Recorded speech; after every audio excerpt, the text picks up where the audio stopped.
Hello everyone! This hour on Verbling, the next in my great short stories series, we are going to do our discussion class today for Donald Barthelme's The School. So we read 95% in the last class, but we didn't really have time to discuss it. So we're going to be doing that today. Actually, we'll probably read it again because it's so short. We can just read it in class immediately, and then we'll be discussing it. So if you didn't read it before, don't worry. I think we'll have time to do it today. So let me do a quick introduction while we're waiting for people to come in. I'm John Eric, your Verbling teacher for this hour. I'm an American teacher from New York, coming at you today from Lisbon, Portugal. I've taught over 1,000 classes here on Verbling since joining in February 2013. And over the last 15 years, I've taught general English to teens and to adults, business English at major multinationals like BP, Deloitte, Prada, BCG, Bain Capital. The list goes on. I've taught academic classes like the TOEFL, the IELTS, and other academic tests at universities and high schools. So if you click on that link in the window, you can follow me to see my group classes as they come up. You can also book a private tutoring class, and I will work out a customized learning plan just for you. That is my introduction. Let's get started because we're a little bit late. Let's get started right away with the story. I'm going to put the link for you on the screen. I'm going to put the story on the screen. I'm going to put the link for you in the chat window. Take a look. And there's going to be some people joining us in a minute, but we're probably going to do a little reading. I want to see who's read it and who hasn't. Okay, so let me first say hello to who's out there. It looks like, is it Ayara? How do I say your name? Ayara? Yes, exactly. Hi, teacher. Hello, Ayara. And where are you from? Hi. I'm from Brazil, but I've been living in Sydney, Australia for 1 year and 1.5 years. Okay, very good, very good. Nice to have you.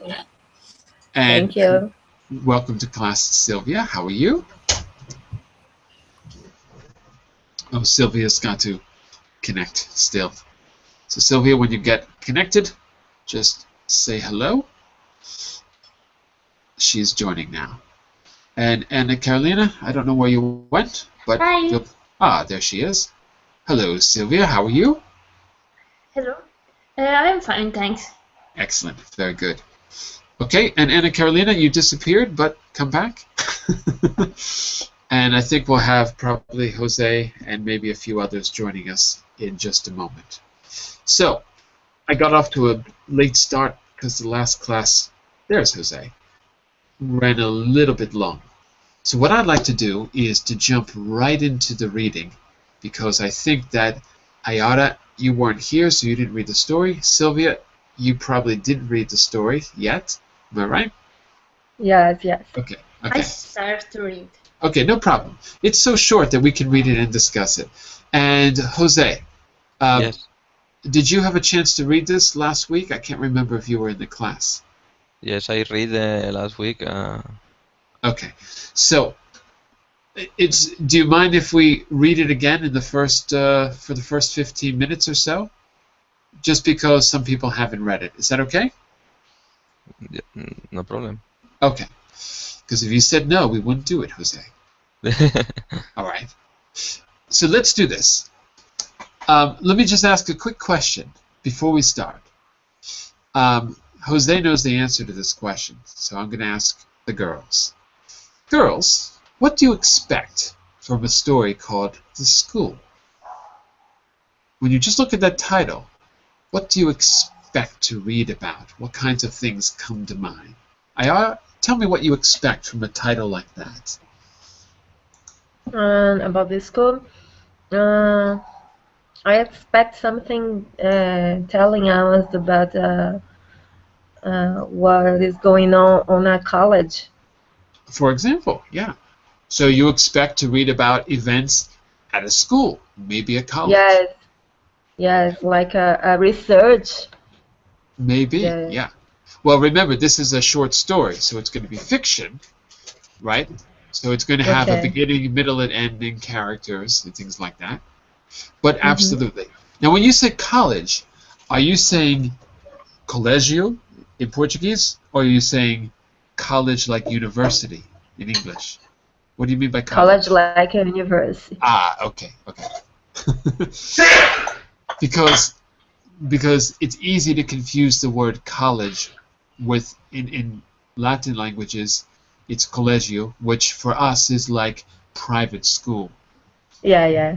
Right? Okay, just wanted to make sure that was clear. So in American culture, when we say college, we mean university. Okay, so absolutely. Okay. Sylvia, when you see the word school as the title of a short story, what do you expect to happen? What do you expect to read about? Summer school with a lot of alumni. With a lot of alumni? Scholar. Uh-oh. With a lot of... Scholar. Nah. Students. Huh? Students. Students? Only students? No, not only students, but you said alumni, which would be students. The word. Yes. A little student? No. I'm not saying a little or a lot. I'm saying you said alumni. Yeah, right? because in Italian we changed the name from... No, also in at school there are alumni. Not in English, there aren't. Not in English. Do you know why? Because look, if you say alumni, that word doesn't exist in English. But there is another word that's similar, which is alumni. Alumni. And alumni means something different. Alumni means that, for example, next year you will be an alumnus of the University of Pisa. Right now, you are a student, but you will be an alumni when you graduate. Are you an alumni of University College London? Yes. Yeah, more or less. I mean, some people would say you have to graduate, but even attending a course, you might be able to say that. Sure. So it's the place where you went. You're an alumni. Single alumnus, plural alumni. So, but if you say, but the word you wanted to say was scholars. Student. Scholars. We don't really use that word very often. We say researchers. We don't say scholars, but researchers. That's another way to say scholars. But we tend to say researchers. Okay. Okay. All right. Thanks. Thank you. By the way, if you're having trouble joining the Hangout, it seems like a lot of people were having trouble today, so there might be updates. So I don't know. You may want to try to update your browser. There may be updates if you cannot join. Update your... Not update, but see if you need to update your browser. Because a lot of people seem to be having trouble in the last class, okay? And Carolina, is your microphone working? Are you able to? Can you hear me? Okay, yes, it works. Okay, great. All right. So, this story is so short that I think we should just read it again a little bit faster. I'm not going to interrupt at all. In fact, I want you just to get into the flow of the story because it's all about your expectations. You expect to read about a school, maybe about a college. You expect to read about the things that happen to the students. And that's true, but this story has a lot to do with your expectations. Maybe things will happen that you maybe don't quite expect, okay? So it's so short, I think we can actually read it again in about 10, 12 minutes. I think we can. Let's give it a try. I'm going to join in too. So here we go. Ayana, why don't you start us off? We'll each take a paragraph, okay? Okay. Give me a moment. Okay. The school. Well, we had all these children out planting trees, see, because we figured that That was part of their education, to see how, the root systems, and also the sense of responsibility, taking care of things, being individually responsible. You know what I mean? And the trees all died. They were orange trees. I don't know why they died. They just died. Something wrong with the soil possibly, or maybe the stuff we got from the nursery wasn't the best. We complained about it. So we've got 30 kids there. Each kid had his or her own little tree to plant. And we've got these 30 dead trees. All these Kids? kids looking, yeah, all these kids looking at these little brown sticks. It was depressing. So this sounds like a very bad school project. By the way, be careful with died, because it sounded like Died, you. Yeah, that's it. It sounded like you were saying two syllables, but it's just one. Died. died. Okay, All right. Okay. If there's a major question, ask any time. But basically, I'm not going to interrupt you until the very end when we go into our discussion. Okay? okay. So, Anna Carolina, can you take the second one for us? It wouldn't have been so bad, except that just a couple of weeks before the thing with the trees, the snakes all died. Mm. I think that the snakes, well, the reason that the snakes kicked off was that, you remember, the boiler was shut off for days because of the strike, and that was unspeakable. It was something you could explain to the kids, because of the strike. I mean, none of their parents would let them cross the picket line, and they knew there was a strike going on and what it meant.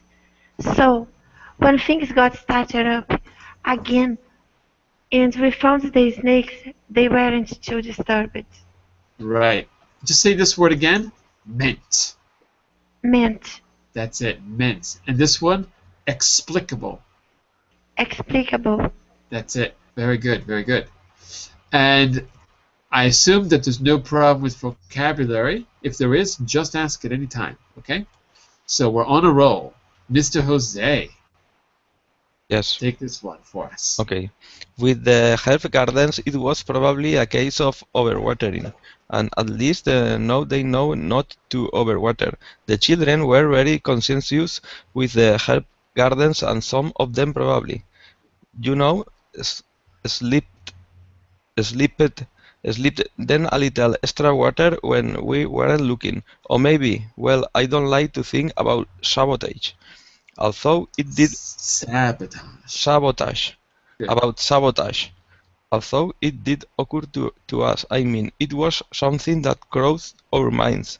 We were thinking that way probably because before that the gerbills had died and the white mice had died and the salamander, well, now they know not to carry them around in plastic bags. Yes. By the way, say this word. Conscientious. Conscientious. Conscientious. Conscientious. Careful, because it's not us at the end, it's us. Conscientious. That's it. Very good. Conscientious. Okay. Good. And this word again is Sabotage. sabotage. Excellent. Okay. Okay, so far so good. Sylvia, take it away. Of course, we expect the tropical fish to die. That was no surprise. Those numbers, who look at them crooked and they are belly up on the surface.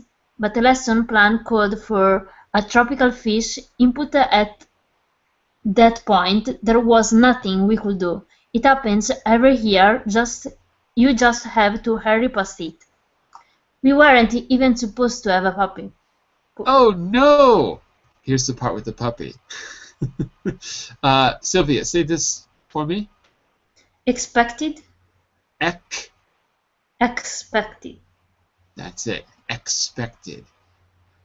Say this word for me. Surface. It looks like surface, but it's actually surface. Surface. Yeah. Okay, because the stress is on the first syllable, so that means the second syllable, you don't really say the vowels. It looks like face, but it's not. It's fis. Surface. Surface. And then was the puppy. The puppy. we weren't even supposed to have a puppy. Do you think this is going to go well? No. I don't think so either. Let's go around one more time. Ayara, let's talk about the puppy. Just a moment.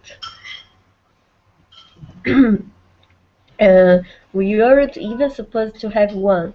It was just a puppy the Murdoch girl found under a greased truck one day, and she was afraid the truck would run over it when the driver had finished making his delivery, so she stuck it in her knapsack and brought it to the school with her. So we had this puppy.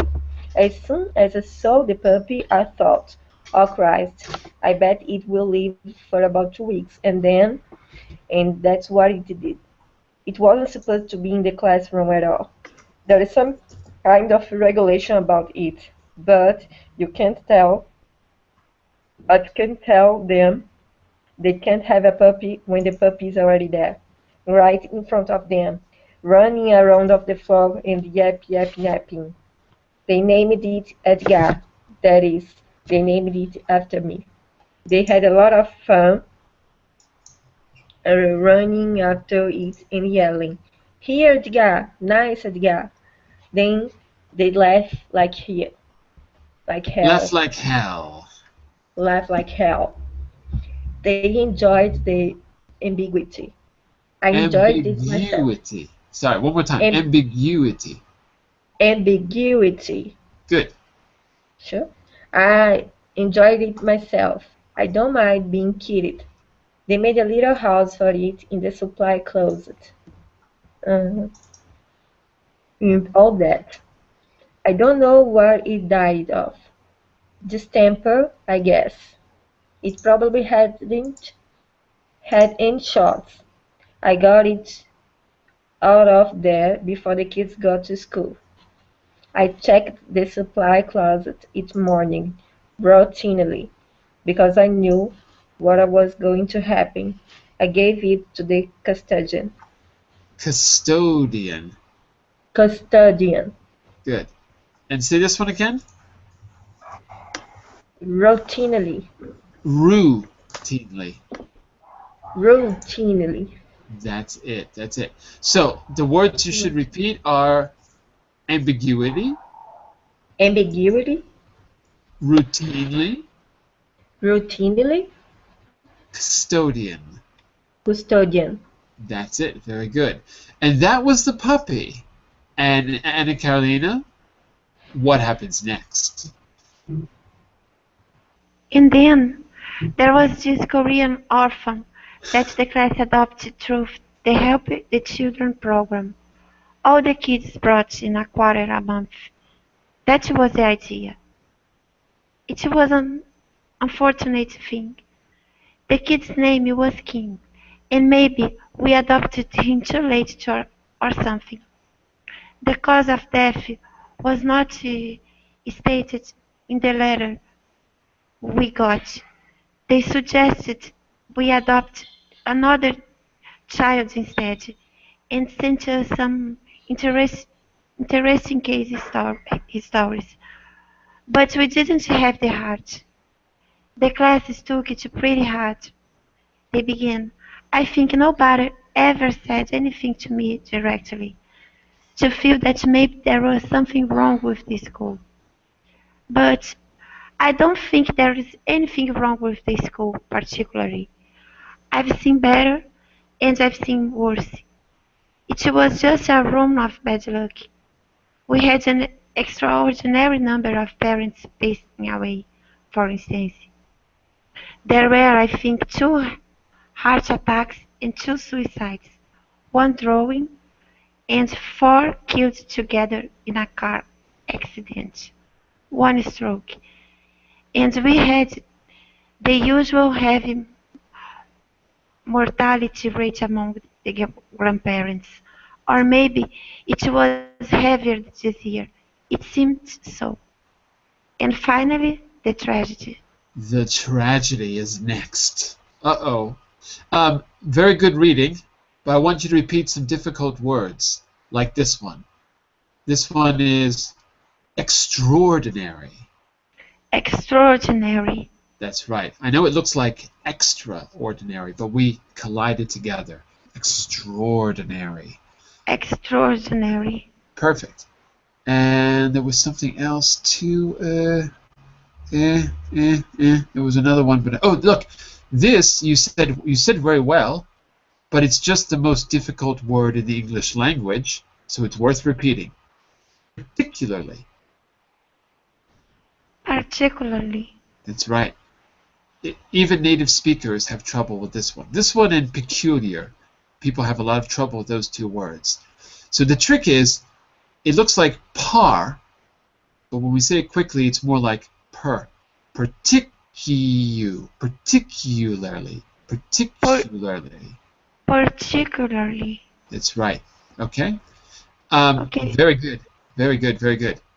So, just a run of bad luck. That's my favorite line in the whole story, this one. It was just a run of bad luck. 2 suicides, a drowning, 4 killed together in a car accident, 1 stroke, a kind of heavy mortality rate among the grandparents, and then finally, the tragedy. Jose? Yes. The tragedy. The tragedy occurred when Matthew Wayne and Tony Maigordo were playing over where they're excavating for the new federal office building. There were all of these big wooden beams stacked. Stacked. Don't forget the T ending. Stacked. That's it. Good. At the edge of the excavation. There is a court case coming out of that. The parents are claiming that the beams were poorly stacked. I don't know what's true and what's not. It's been a strange year. I forgot to mention Billy Brandt's father, who was knifed fatally when he grappled with a masked intruder in his home. Good. Say this word again. Knifed. Grappled. Yeah, remember in English we sometimes reverse the L and the E, or sometimes we reverse the R and the E. Like we write theatre, but we say theater. So it's the same here. It's just reversed, but it's pronounced as if it was P-E-L. Grappled. That's right. That's right.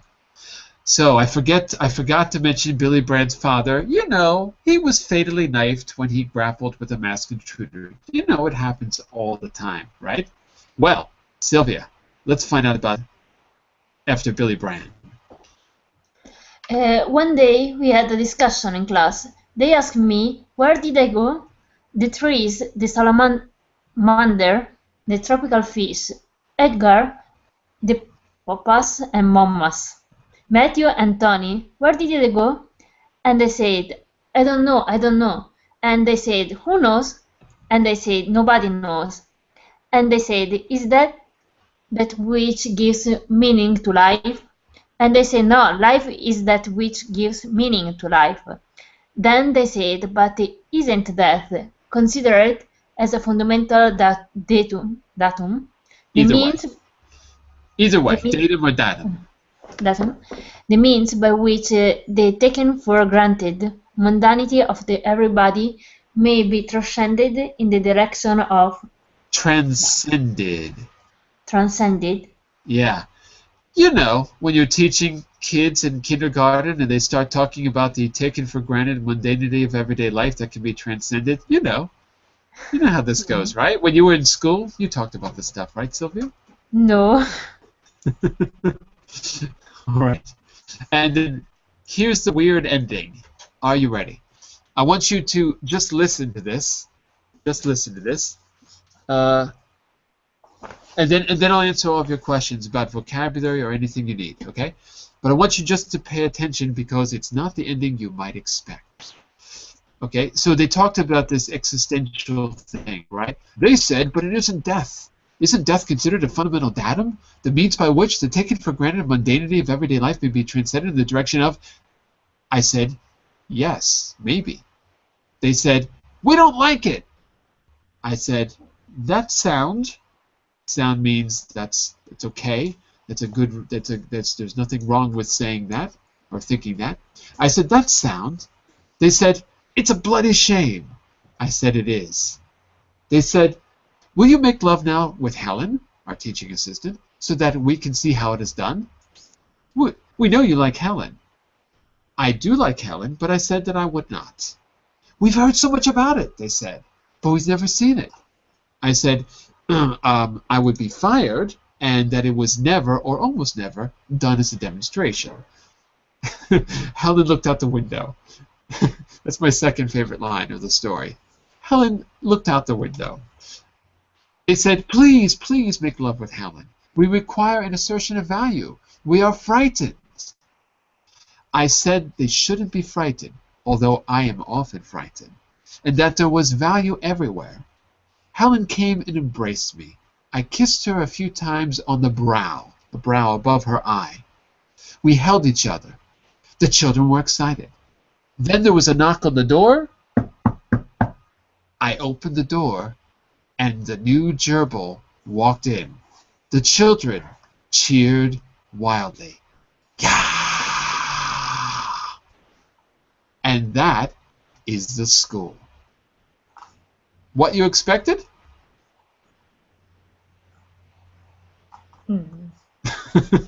IR, is that the story that you expected to read when you heard the title, The School? No. It's a little different. Yeah, No. very different. Okay, I'll tell you what. Whatever questions you have, let's do that. And at the same time, we're going to start a discussion. So I got some questions for you. Okay, but before we go into discussion, if there's any questions about vocabulary or particular passages, let's make sure everything is clear. So Yes, go for it. Yeah, I'm sorry. go for it. I don't know crooked. Crooked. Yapping. Yapping. Oh, yapping is what little dogs do. That's Okay. yapping. I thought it was barking.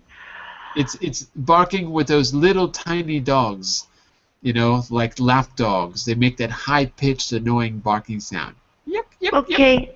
There was another word, but you would have to scroll up. Okay. I will scroll up.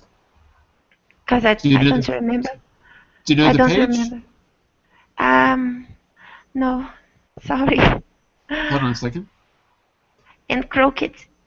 Crooked is the opposite of straight. Okay. I'll see if I can find it. Oh, you know what? For crooked, I can just do a Control F, and I'll find the word so we can see. It's good to see where it is. Crooked. The first occurrence is here. The tropical fish basically faded completely once you've acquired one. No, sorry. No. That's the essay at the bottom. I'm sorry. Here it is. The tropical fish, that was no surprise. Those numbers, you look at them crooked and belly up. So when fish die, tropical fish, they're floating upside down and their bodies are not straight, like bent, which is a really horrible image. Okay? Okay, and then other word, oh my gosh, it starts with the letter E. You have to scroll up. Okay. Oh my gosh. So look, let's start from the beginning. We started off with planting the trees. Um, Then after that we had the snakes. it was an adjective. What is it? Then we had the fish. and bearish, something like that. Well, I'll tell you what. Why don't you, if you have the link, you can open this on your computer. The link is here, okay? And Okay. just skim through it, and when you find it, then we'll make sure it's clear, okay? Okay, I'm sorry. Okay, no problem. And after that, we had the puppy, and then we had the orphan, and then we had Matthew and Tony getting squashed, and then we had Billy Brand's father getting knifed, and then we had the existential discussion, and then we had the new gerbil. Remember how we lost the gerbil up here? I think the line was this one up here. We were thinking that way probably because before that the gerbils had died, and the white mice had died, and the salamander. Well, now they know not to carry them around in plastic bags. And so at that exact moment, when they're demanding some kind of affirmation of life or something, or at least distraction, what happens? A knock at the door. Oh, let me go back here. Let's go back to the end. The new gerbil walked in, and the children cheered wildly. So, here's my questions for you. What is the school that the title refers to? Are the lessons different in this story than you might expect? Remember I said this is all about expectations. So, since it's just the four of us, everyone just turn on your mics, unless there's a lot of noise, just turn on your mics and let's just talk like everyday people. What do you think? What is the school that the title refers to?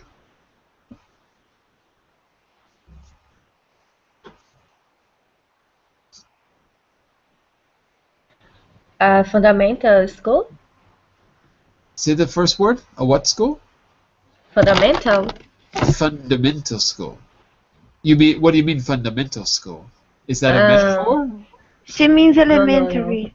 Oh, elementary school. Oh, okay. Yeah, In English, elementary. yeah. Elementary school. It does seem like an elementary school. They seem like they're young kids. And yet, they have very deep philosophical discussions later on. That's kind of weird, isn't it? So, is this a real school? Or is this somehow an imaginary school? What do you think? Maybe an imaginary school. Imaginary school. I think so. Sylvia, tell me about the imaginary school. They are too little to talk about philosophical issues. That's true. And they're too little for fancy vocabulary words like what was it? The I don't even know what it was. The mundanity of what was it? The ticket for mundanity of the everyday, and it transcended in the direction of it seems a little bit too big. The vocabulary seems a little too advanced. And yet, they're elementary school kids that are learning to plant trees and take care of animals. So, let's keep that question in mind. Jose, Yes. are the lessons different than you might have expected? Tell us about the lessons in the school. The second. Wait, you're a teacher, right? Yes. Now, are the lessons in this school different than the lessons in your school? Yes, I think the lessons in this school are very different than in my school. I hope so. I hope nobody is getting knifed in your school. I think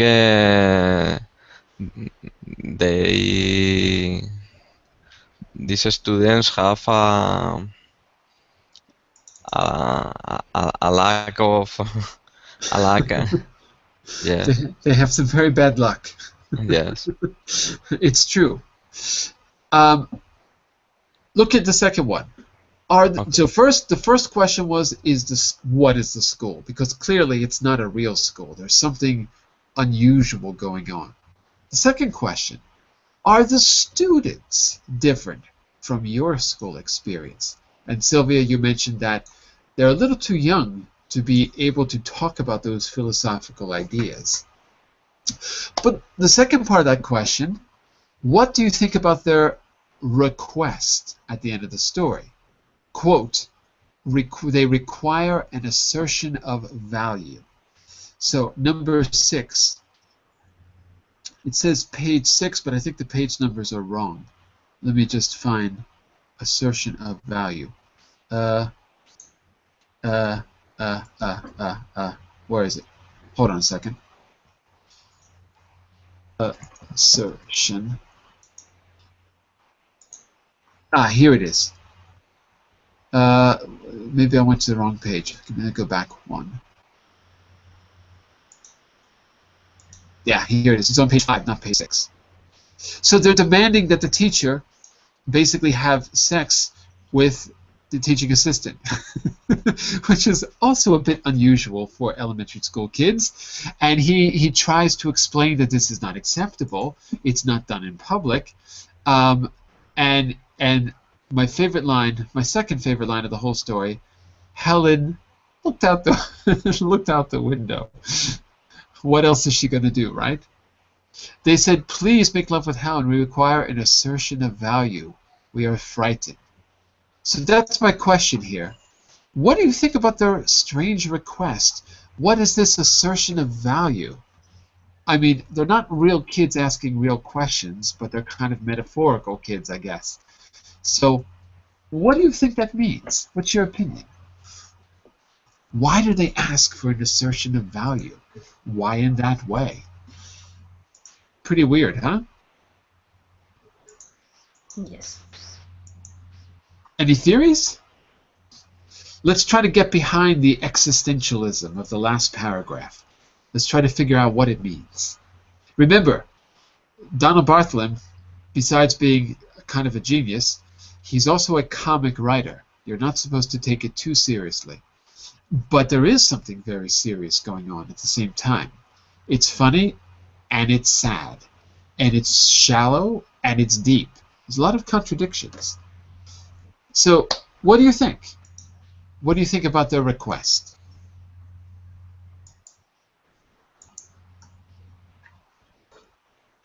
No one? Really? Nothing? Is it maybe because all parents are dying? There was so many Yeah. dead people. Everything died. I think you hit the nail on the head, Sylvia. Everything died. Everything. And it keeps dying. Absolutely. Let's say just a quick hello to Sabrina, who's joining us right now. Hello, Sabrina. It's a very nice cat you have. Hello, Sabrina. How are you? Oh, Sabrina's gone.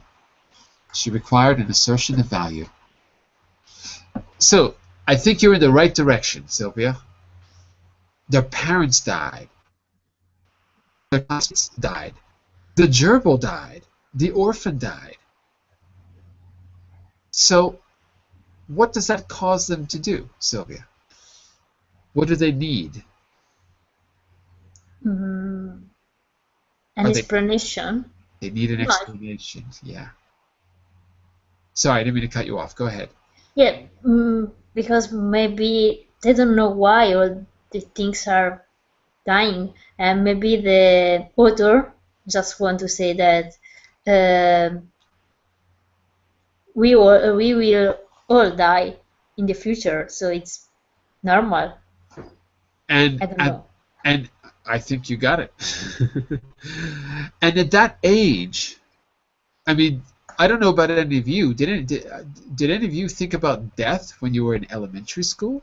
I mean, I did because I saw movies and I kind of saw, you know, people getting shot by lasers in Star Wars or something like that. But did you understand that you would die too when you were 8 or 9 years old? You know, it doesn't even No. enter your head. So go ahead, Jose. Put yourself in their shoes. They need an explanation, as Sylvia said. Now, what about the request? Why do they ask him to make love to Helen? It's kind of a weird moment. It's not what you would expect, is it? It's strange. It's pornographic. It's embarrassing. That's their request. Do they just want a distraction? No, they want to create life. They want to create life. An assertion of value. What has more value than the creation of life itself? Exactly. I think that's it. Something along those lines. Remember, there's no right or wrong answer here. I don't have the answers. And Donald Barthelme, I believe, has already passed away, so we can't ask him either. We're just left with this mystery of the school. Okay, look at number 3. Michael Byers. Now, I gave you a little essay at the end of this, and you can read it on your own, or if you've already read it, we can talk about some parts to it. Michael Byers. No, that's the link at the top of the screen, at the top of the document.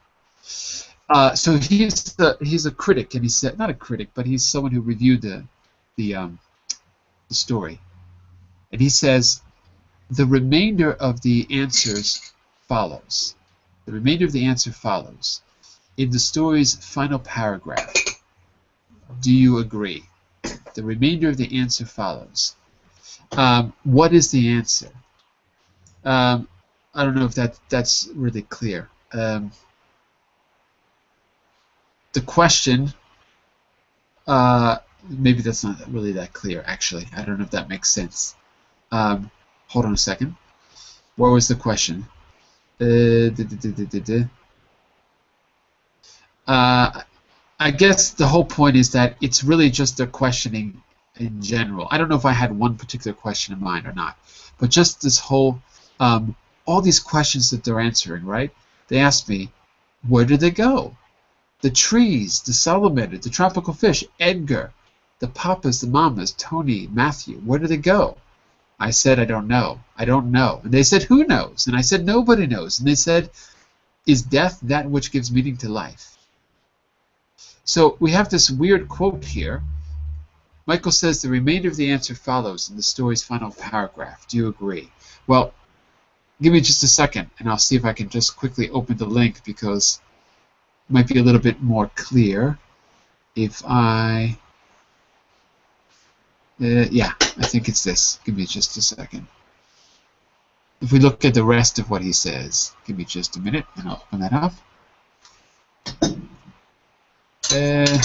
That's going to take a second, so while that's loading, let me go to one more question, then we'll come back to that. Give me just a second here. Let's go back to page, whoops.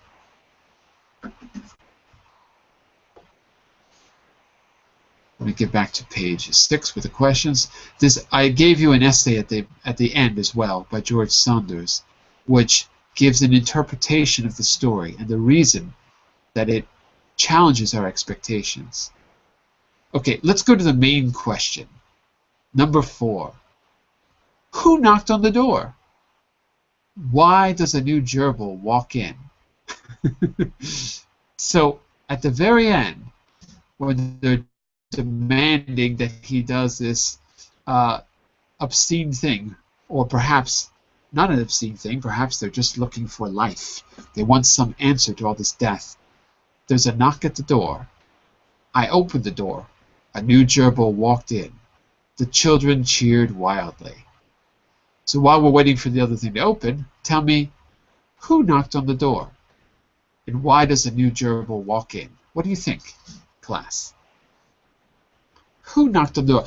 I have a theory that we're supposed to think about the fact that there's a knock on the door. I don't think the knock was the gerbil. Could have been. But gerbils are kind of small, and they don't have hands. So it makes me think that someone else knocked on the door. It's just a theory, right? You could say it's the gerbil or not. What do you think? Who knocked on the door, and why does a new gerbil walk in? was the other teacher.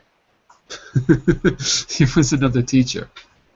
No, the other, the name was the name of the woman, Helen? Helen. Yeah. Ah, there's a new theory. So why was she knocking on the door?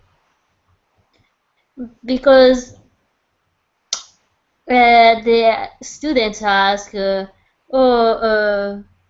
you, where is? So the students asked for Helen, and then there was a knock on the door. But Maybe she. I don't think it can be. It's a good theory, because maybe Helen slipped away, knocked on the door, so that she wouldn't have to go through with the act in front of them. Maybe it's a good theory, but I don't think so. Here's why. What do you think? Sorry, Ayara, was that you? Oh, yeah. I think it's a figurative way to explain the gerbil is a kind of hope to the classroom, a new life walking. Yeah. And what the gerbils Because look like? they were very sad about this truth about the death stuff. So everything Exactly. is over. Everything one day will over. And not only that, I think you got the right idea. Not only that, but remember, the gerbil died earlier in the story. Remember that. Yeah, Because yeah. in the first, and at the very end of the story, there's a knock at the door, and a new gerbil walks in. Not the same gerbil, a new gerbil. So it's like a new hope. I think so Yeah, too. yeah. It's like a new hope. And I wonder, I don't think that it's Helen. I don't think Helen slipped away to knock on the door, only because I kissed her a few times and we held each other. So it sounds like Edgar, the teacher, and Helen are still standing in front of the students, not really knowing what to do and what can they do? So they're waiting to be saved by the bell. You know that expression, saved by the bell. And they are. There's a knock on the door and I opened it. I have a theory. Want to know what my theory is? If you're interested, I'll share it with you. I think my theory is that Donald Barthelme is the one who knocked on the door. I think it's the author of the story who knocked. Why? You tell me. I'll tell you, but why do you think... This is a crazy theory. But I think we're supposed to infer that it's not a natural knock on the door. I think it's Donald Barthelme. I think that the author is making himself known inside of the fictional world of the story, the diegetic world. Because, have you heard the expression Deus Ex Machina? Yes. What does it mean? And something came from above. Exactly. Oh, I wrote Deus wrong. Whoops. I spelled it wrong. Sorry. Exactly. Something that comes from above. Something that comes out of nowhere. It's got no natural explanation. Do you think the knock on the door is a Deus Ex Machina, Sylvia? Maybe. Maybe. Deus, of course, from God. It's an outside of the machinery. Ex meaning outside of. So the ghost in the machine is another way to say it. In other words, something that is outside of the system comes in and manipulates events. Like when you think about Greek mythology, things would happen because the gods would just make them so, right? The Prometheus is bound to the rock, and the eagle comes and eats his liver, but then it grows back. I mean, it's like things are impossible. I don't know. So, who is the one controlling the story? It doesn't seem to be natural events. It seems to be the author is like the ghost in the machine, who steps in at the last minute to save everyone, to save them from embarrassment, the teacher and the assistant, and to save the kids from despair because they cheer wildly. So I think it's an allusion to the way we need to create stories, the way we fictionalize. I think that the author is talking about fiction itself. Is that it? Yeah? It's a theory, just a theory. Good theory, bad theory. Thumbs up, thumbs down. I think it makes sense. It makes sense, okay. I'm not crazy. Yeah. I'm not crazy. No. Well, I may be crazy, but it's not a bad theory. Take a look at this answer here. I think I got this from George Saunders' essay below. I think that's where I got this from. Hang on just a second. Double check. Yeah, no. Maybe I got it from the link above. But anyway, I don't remember if this is from George Saunders or if this is from Michael Byers. Look at this passage here. Actually, why don't we read it? Okay? What do you think? IR, want to read it? We're going to compare our answers to this one. Let's see if it makes sense. Okay. Can I read? Go for it. Curiosity, love, personal connection, all sorts of solace in the face of death. And once that solace, I lost. Can you put on the screen, please? It is on Just the a screen. moment. Just a moment. Let me see. But if you've got it on your computer, Okay. it's on page I got 6. it. Okay. Curiosity, love, personal connection, all sorts of solace in the face of death. And once that solace arrives, the dead world returns to life, having gained mysterious and surprising powers during its time away. The gerbil Resurrected. can now knock on doors and propel itself around with human intention. And wild joy is the result. So that's one interpretation of the ending. Solace. That word, is that familiar? Solace. No. No? Okay. No. Because I thought maybe, I can't remember if you have the same word in Portuguese or not. Solace. Solace is a way of saying comfort. Not comfort like a sofa, but when you feel emotional comfort, you have solace. Emotional comfort. Solace in the face of death. And once that solace arrives, the dead world returns to life, having gained mysterious powers. Well, the gerbil died, and in the narrative, a new gerbil comes. It's as if the gerbil is resurrected. That means to live again, to be resurrected. Now the gerbil can knock on doors and propel itself around with human intention. And the joy is, wild joy is the result. So, what do you think about this answer? It's not so different than what we were talking about, actually. The idea of solace. Is he talking about how we comfort ourselves? The things we do to make ourselves feel comfortable and deal with tragedy? That's my question. Is this story... The story is not a tragedy. The story is it's got a happy ending. It's a horrible story. But it's got this artificial happy ending. So, is that what he's talking about? Is Donald Barthelme trying to teach us a lesson about how we deal with tragedy? Because I think that's what this quote is trying to say. What do you think? Do you think this story is a comment on tragedy?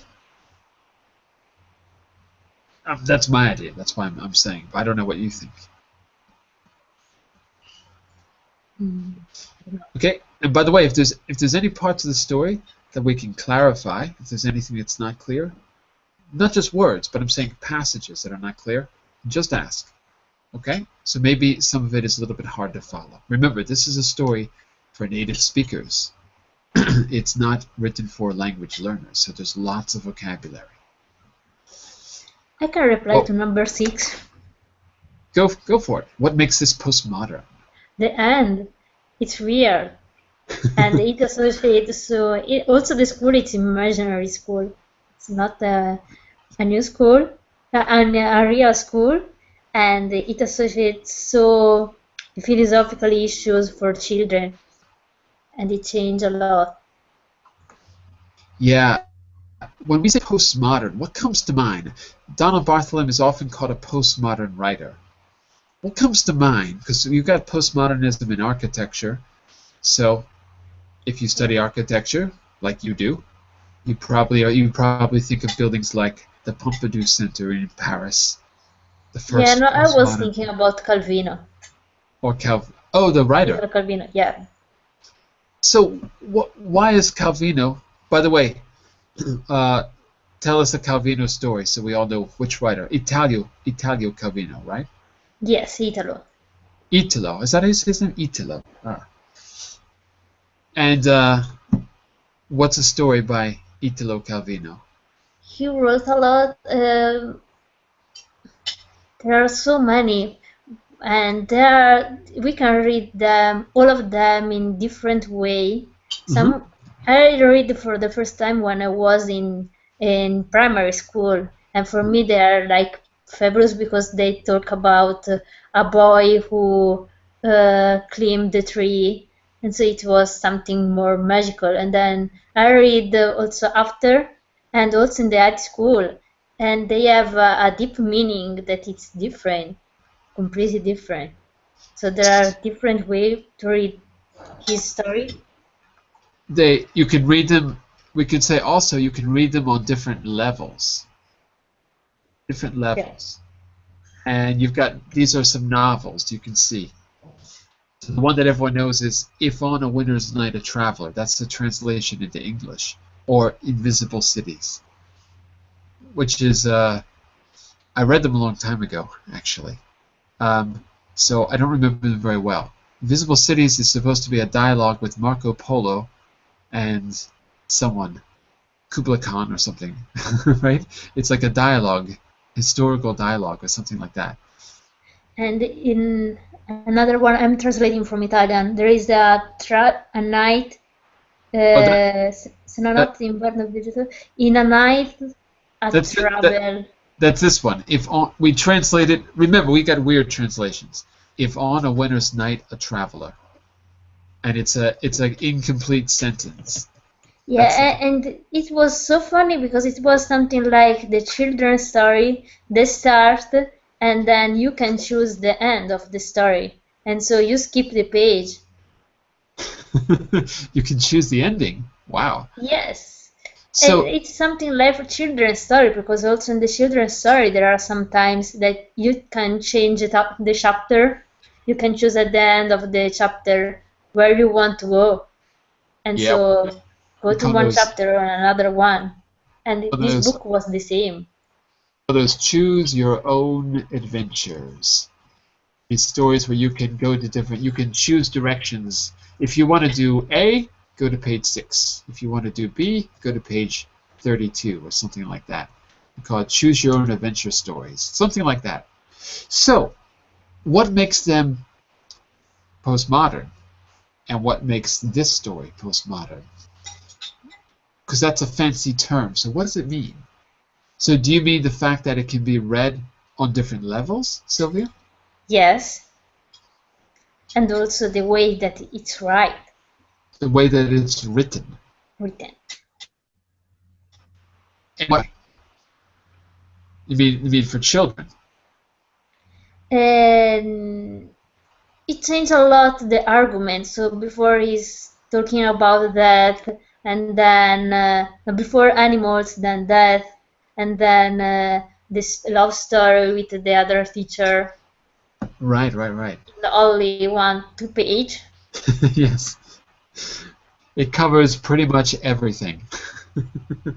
It's like a little microcosm of existence. Everything is sort of there in just, yeah, a few paragraphs.